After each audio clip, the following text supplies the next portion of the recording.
Bonsoir à tous, mesdames, messieurs les jurés, mes chers camarades, adversaires, spectateurs et organisateurs. Si vous le voulez bien, faisons preuve d'imagination et quittons pour quelques instants l'arène pour découvrir une ambiance qui nous manque tellement en ce moment. Installez-vous dans le bar de votre choix et observez les clients autour de vous. J'en fais de même. Assise dans un coin, j'attends. Tout à coup, je tourne la tête et j'ai le souffle coupé. Je la vois, installée près du barman. Il la frôle, mais ne la touche pas. Les rayons du soleil couchant la caressent et subliment son blond ambré. Elle m'attire, m'appelle, semble précieuse, unique. Je me lève, la rejoins rapidement, approche mes lèvres tout près d'elle. Nous ne sommes plus qu'à quelques centimètres l'une de l'autre et soudain, nous ne faisons plus qu'un. Je la sens brûler tout mon corps de l'intérieur. Enivrante, son goût amer me fait tourner la tête. Riche en houblon, elle ravit mon palais de ses arômes si particuliers. Elle m'offre des notes prononcées de fruits, agrumes, fruits exotiques, pêche. Son teint pâle faisait déjà tourner toutes les têtes en 1877. Elle n'a pas vieilli et fait de sa fraîcheur un atout de taille. Parfumée d'arômes floraux, elle est aujourd'hui associée au bobo. Oui, l'India Pale Ale, plus connue sous le nom d'IPA, est une bière qui répond à cette description. Elle n'est pas un alcool classique et est dotée d'une véritable identité.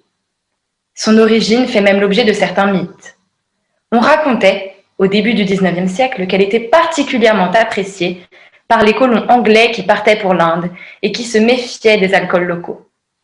Son succès était alors tel que la marque anglaise Bass Brewery en vendait plus d'1 million de tonneaux par an.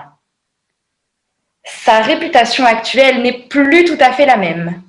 En effet, moins admirée que le vin, elle est pourtant synonyme d'une certaine réflexion. Contrairement à une Heineken ou une Croix, cette bière n'est pas consommée par dépit, mais par choix. On la trouve souvent entre les mains de jeunes adultes qui, à peine entrés dans la vie active, aiment bruncher sur des rooftops en écoutant du Julien Doré et qui disent profiter des opportunités culturelles qui s'offrent à eux. C'est certainement pourquoi les étudiants en école de commerce voient l'IPA d'un œil critique. Ils la considèrent comme la bière de ceux qui aiment se donner un genre. Pourtant, l'IPA est le symbole même du non-conformisme. Ceux qui savent l'apprécier sont ceux qui ont du caractère, qui sont différents. Ce ne sont pas ceux qui suivent, mais ceux qui mènent. Je vois donc 2 choix qui s'offrent à vous ce soir. Le charisme ou la fragilité. La réussite ou l'échec. L'IPA ou la conformité. Me voilà devant vous pour une tâche très simple. Très simple, car je vais vous parler d'alcool. Et plus exactement d'une bière, l'India Pale Ale, ou IPA. Et que, si vous n'étiez pas encore alcoolique, l'an 2020 vous l'aura fait le devenir. Pour nous étudiants, la question ne se pose même pas. Entre les frais de scolarité, la vacuité des cours, la dépression post-prépa, ce ne sont pas les raisons qui manquent. Maintenant que j'ai flatté vos bas instincts et que votre soif s'éveille, peut-être que l'onologue en vous réfrène encore vos pulsions. Vous n'êtes quand même pas au point d'accepter de vous biturer avec la première villageoise venue. Non, ici nous sommes entre gens distingués et seul de l'éthanol bien assaisonné saura nous contenter. Qu'est-ce qu'aurait donc cet alcool de plus que les magnifiques millésimes que doivent renfermer vos caves? Je n'en doute pas. Il est vrai que comme ça, ma bière peut faire pale figure. Mais c'est vrai. Attendez.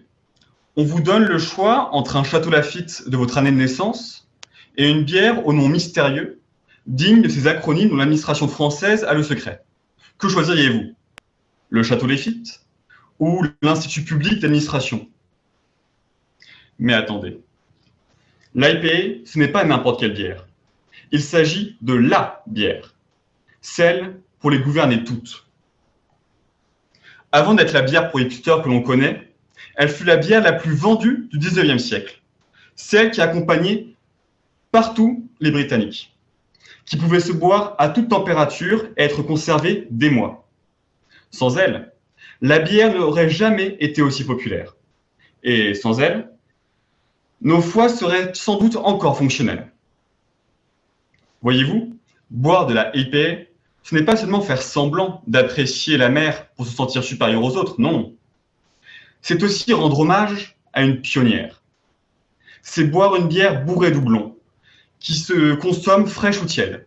De toute façon, c'est toujours mauvais. C'est revenir à un temps d'avant les réfrigérateurs et les conservateurs, ces horribles outils qui nous facilitent tant la vie. Boire de la IPA, c'est remercier le breuvage à qui nous devons cette société de l'alcool décomplexé. Alors mes amis, véritables piliers de bar, futurs disciples des alcooliques anonymes, portons un toast à l'IPA.